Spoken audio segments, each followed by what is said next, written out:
Well, hello, I'm Mrs. Edwards, and today we're going to go over finding derivatives when the function is not in terms of x. Most of the functions we've been working with have been y equals, and then we have something that has an x.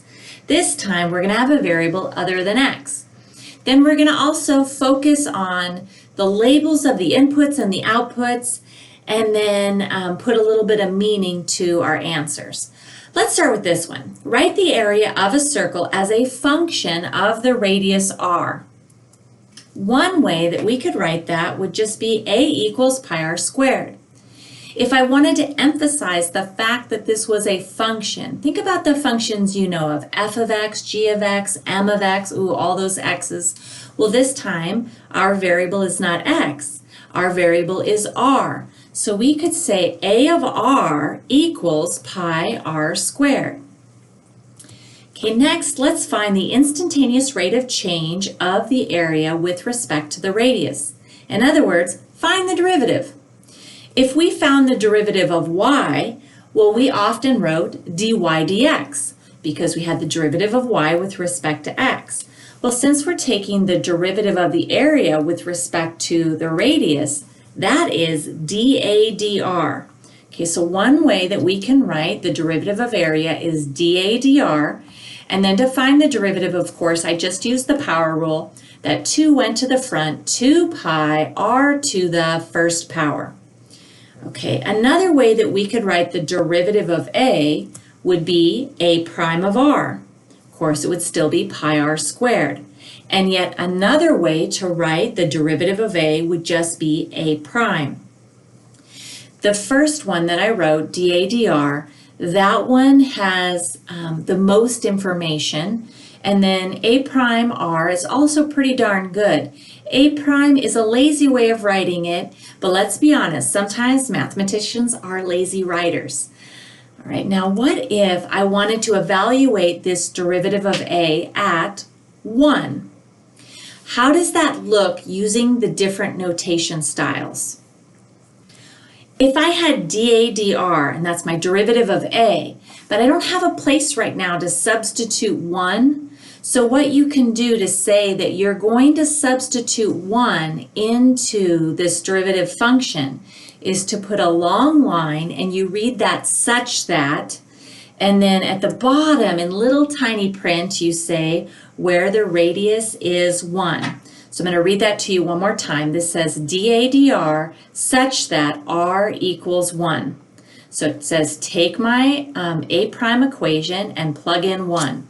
If I do that, I end up getting 2 pi as my answer.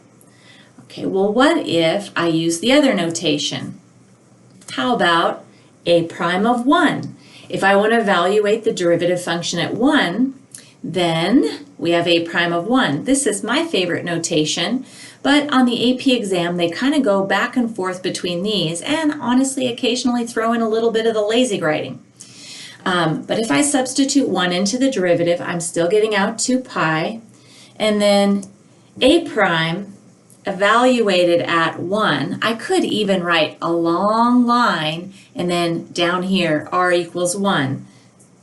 But of course, we're going to have the same answer, 2 pi. What would the label be on the output for these derivatives? So we substitute in 1, and the 1 is centimeters. So if we substitute in 1 centimeter into the derivative function dA dr, what will the label be on the answer? Well, just think about what is the label on area over the label on radius. If our radius was centimeters, well then the label on area would be centimeters squared. So the label on the output, dA dr, that is going to be centimeters squared over centimeters. Your labels can become especially important when you're working with a story problem, because sometimes you've got all these functions that are around and you're like, well, which function do I use to find my answer? So let's look at this example. How much does the area change when the radius changes from 1 centimeter to 2 centimeters? If you don't overthink this, just what would the answer be? What label would answer this question? How much does the area change? Well, it'd be the area changes by this many square centimeters, right? So we know the answer to this question has a label of square centimeters. That's a huge hint that you should be using the area equation and not the A prime equation, because we know that our answer is centimeters squared. All right, so if we want the change in area from 1 centimeter to 2 centimeters, I could just evaluate the area at 2 and subtract the area at 1. Substituting 2 and 1 again into my area function here, I'm going to end up with 3 pi. So the area 3 times pi is around 9 point something. So we have a little more than 9 square centimeters that the area grew by when the radius went from 1 centimeter to 2 centimeters. So right, we gained quite a bit of area just increasing the radius by 1 centimeter. Here we have another problem where when we try to find the equation for the function, we're going to have to work a little bit harder to get it in terms of circumference. If I'm lucky, you do know a volume formula for a sphere, which is 4/3 pi r cubed. Unfortunately, this volume function is in terms of radius, and we would like it in terms of circumference. So the next thing you want to do is think of another equation that relates the variable you don't want with the variable you do want. All right, so we don't want radius, but we would like circumference. So thinking of an equation that relates radius with circumference, hopefully you come to 2 pi r. We can solve this equation for r by dividing by 2 pi, and we'll use it to replace the r that we didn't want with something that is in terms of circumference. All right, so there I have it, replacing the r with c over 2 pi. I do now have volume in terms of circumference, but I'd like to go ahead and simplify. If I cube this fraction, c over 2 pi cubed is c cubed over 8 pi cubed. Simplifying a bit more, that 4 and 8 can cancel. That 4 would go away and 8 would become 2. That pi would cancel out one of those, leaving me with pi squared in the denominator. So we would have 1 over 6 pi squared multiplied by c cubed. Some of you may be wondering, well, could I just write c cubed over 6 pi squared? Absolutely, you sure could. But I know that I'm going to, in a moment, find the derivative. So I wanted to leave it as a number variable to a power, because we're going to take the derivative with respect to c, and if I have it in that form, number variable to a power, I'll use the power rule to be able to find the derivative quickly. Okay, then notation, again, the volume is now in terms of circumference, but to emphasize the fact that the volume is a function, I'm going to call that v of c rather than plain v. So, find the instantaneous rate of change of the volume v with respect to the circumference. All right, so in other words, take the derivative, but what is the notation for the derivative of v? One way to write the derivative of v is dv dc. Okay, the derivative of velocity with respect to circumference. Now, when I took the derivative, all I did was move the exponent to the front and subtract 1 off the exponent. So I use my power rule, and there we have this answer. Simplified, the 3 and 6 cancel, and we end up with that. Okay, what is another way to write the derivative of volume? You could say v prime of c. It's going to have the same answer. And then a third way would be just to say V prime. So how about we evaluate the rate of change of the volume when the circumference is 2. So in other words, we just want to substitute 2 into our derivative equation. So what's the notation to tell the reader that you have done that? One way is to say dVdc, so the derivative of volume with respect to circumference, such that, so long line, such that I substitute in 2, so C equals 2. So down here in kind of smaller writing, you say what you substituted. So the derivative of volume such that C equals 2.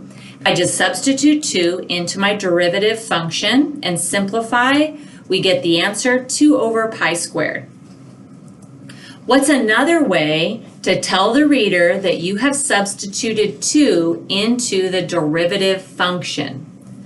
Another way to write the same thing is a V prime of 2. Substituting 2 into that derivative function, we still get 2 over pi squared.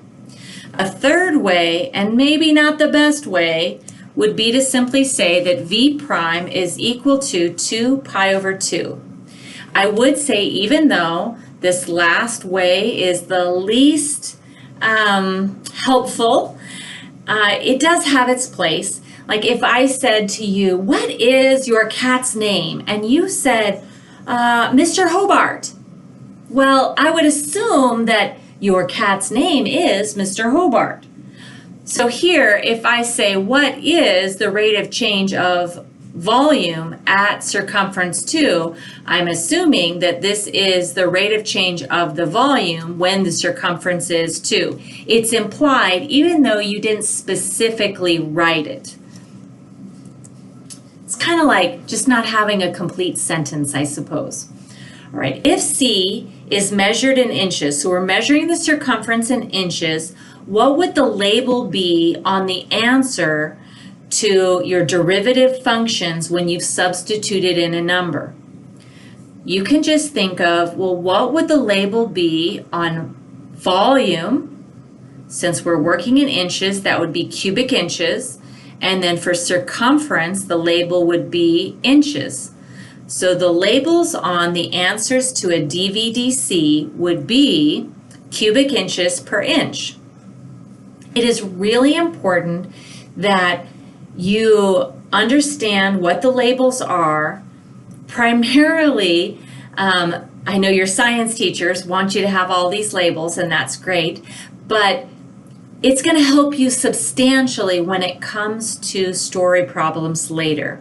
You'll know what function you're working with, if you're working with a position, velocity, or acceleration function, by simply seeing the label.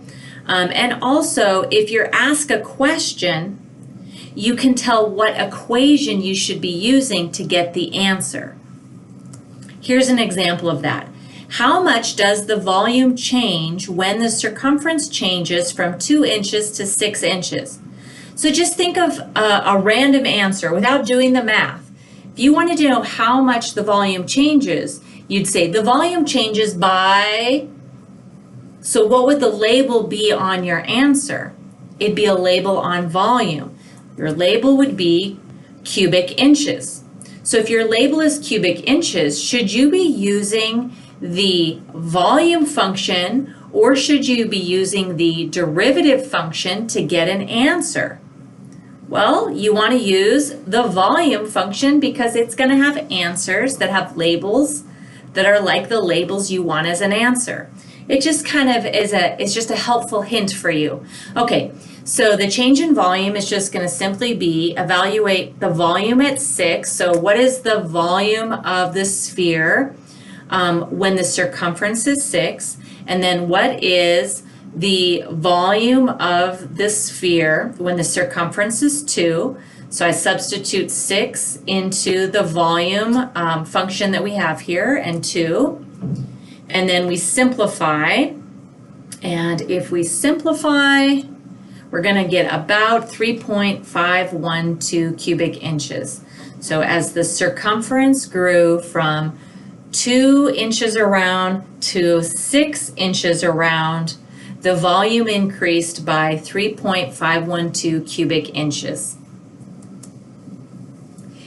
I want to just take you through a couple more with your labels. What does the answer mean? So let's say that we have a function p of t that represents the number of people in an amusement park t hours after it opens. So what would the derivative be? The derivative of p of t, one way that you could write it would be dp dt, the change in the number of people over the change in time. Another way to write the same thing would be p prime of t, and yet another way would be just p prime. What would the label be on your answer if you substituted in a time into your derivative of p? Well, think about what's the label here. So p, that's the number of people, label, time, and we're talking about hours. So it would be people per hour. So if you substituted in 3 into p prime and you get out 160, what does that mean? Whenever you're describing it, you need to have a label on the input, a label on the output. The derivative, you always want to have the word rate and then a few other connecting words. So I'm going to start with, I substituted in 3 and the label on the input, these are people, or excuse me, these are hours. So I substituted in 3 hours. So we're going to say 3 hours after the amusement park opened. The answer is 160. So the rate, derivative, the rate people are entering the park is 160 people per hour. So one more time, 3 input, label hours. Output 160, label people per hour. I have to have the derivative, we've got to have the word rate, and then a little bit of connecting, a few connecting words here. So at 3 hours after the amusement park opens, the rate people are entering the park is 160 people per hour. Here's another one. Let's say we have a hose and we turn it on and it's filling up a swimming pool. And h of t is the number of gallons that has been added to the pool since we turned the hose on. Then what's the notation for the derivative of h of t? One notation would be dh dt, another would be h prime of t, and yet another would be h prime. The label is gallons per hour, our output gallons per hour, because the change in H here, this is the change in the number of gallons, and then this right here is per time, so per hour. Okay, so what's the meaning of H prime of 2? So input 2 and the label is hours, output 298, the label is gallons per hour. We're going to use the word rate and then a few connecting words. So 2 hours after the hose was turned on, the rate, the water is filling the pool, is 298 gallons per hour. One last one. A valve is open to drain a tank. dt is the water level in the tank measured in feet t hours after the valve is opened. So what would the notation be for the derivative of dt? One way would be dt. I know it looks kind of funny. I went ahead and went with the same variable. It happens occasionally, and the capital letter, it means something different. And so another way to write the same thing would be d prime of t, or just d prime. The label would be feet per hour. Okay, so one more time right there. This is the change in the water level measured in feet, and then this is hours, time. What would the meaning be of h prime of 2 if it equaled negative, negative this time, 1.5? The answers to derivatives, they are velocities. So if it is a velocity, the sign matters. You want to make sure that you are describing that negative symbol. So we have 2 is the inputs. We're going to have 2 hours, and then 1.5 feet per hour. So 2 hours after the valve was opened, the water level, we must say, is decreasing for the negative at a rate because derivative, of 1.5 feet per hour.